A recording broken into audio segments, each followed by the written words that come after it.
Pierre Bourdieu on Habitus, Capital, Fields, Doxa, and Reflexive Sociology.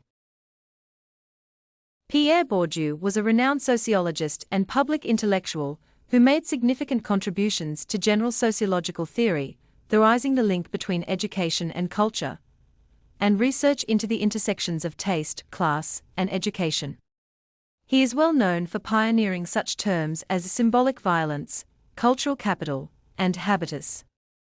His book titled Distinction, A Social Critique of the Judgment of Taste, is the most cited sociology text in recent decades.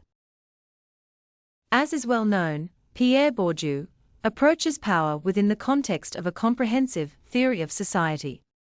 Although his subject was mainly Algerian and French society, we have found Bourdieu's approach useful in analyzing power in development and social change processes.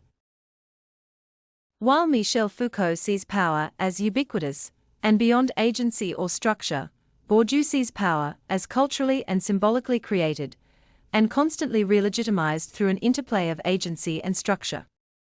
The main way this happens is through what he calls habitus, or socialized norms or tendencies that guide behavior and thinking. Habitus, therefore, is the way society becomes deposited in persons in the form of lasting dispositions, or trained capacities and structured propensities to think, feel and act in determinate ways, which then guide them. For this reason, habitus is created through a social, rather than individual process leading to patterns that are enduring and transferable from one context to another, but that also shift in relation to specific contexts and over time. Habitus is not fixed or permanent, and can be changed under unexpected situations or over a long historical period. As Z. Navarro writes, habitus is neither a result of free will nor determined by structures, but created by a kind of interplay between the two over time, dispositions that are both shaped by past events and structures, and that shape current practices and structures, and also, importantly, that condition our very perceptions of these. In this sense, habitus is created and reproduced unconsciously, without any deliberate pursuit of coherence, without any conscious concentration.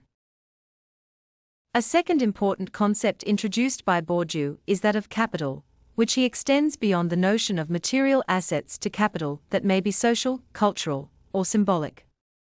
These forms of capital may be equally important, and can be accumulated and transferred from one arena to another.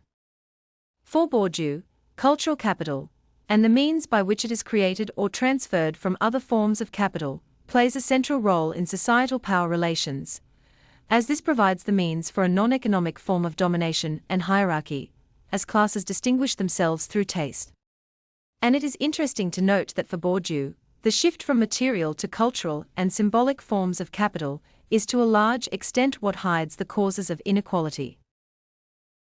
These ideas are elaborated at length in Bourdieu's classic study of French society, in which he shows how the social order is progressively inscribed in people's minds through cultural products, including systems of education, language, judgments, values, methods of classification, and activities of everyday life. As we can see, these all lead to an unconscious acceptance of social differences and hierarchies, to a sense of one's place, and to behaviors of self-exclusion.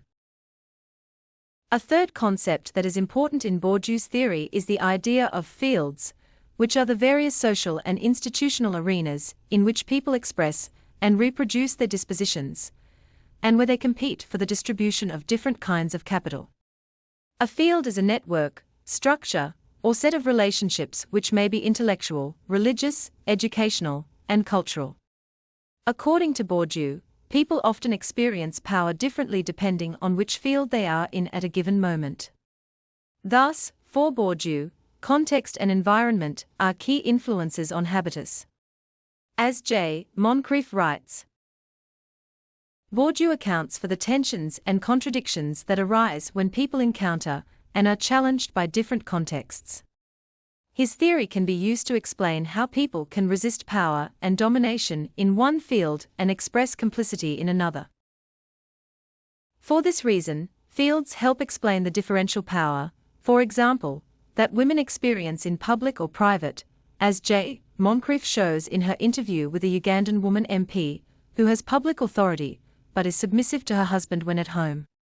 This has been widely observed by feminist activists and researchers, and is another way of saying that women and men are socialized to behave differently in public, private and intimate arenas of power. A final important concept in Bourdieu's understanding of power is that of doxa, which is the combination of both orthodox and heterodox norms and beliefs, that is, the unstated, taken for granted assumptions, or common sense behind the distinctions we make.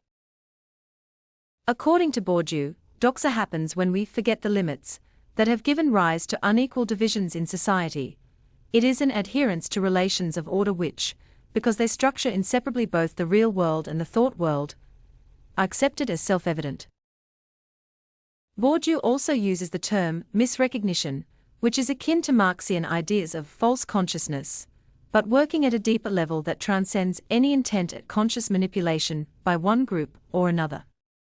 Unlike the Marxian view, misrecognition is more of a cultural than an ideological phenomenon, because it embodies a set of active social processes that anchor taken for granted assumptions into the realm of social life, and crucially, they are born in the midst of culture.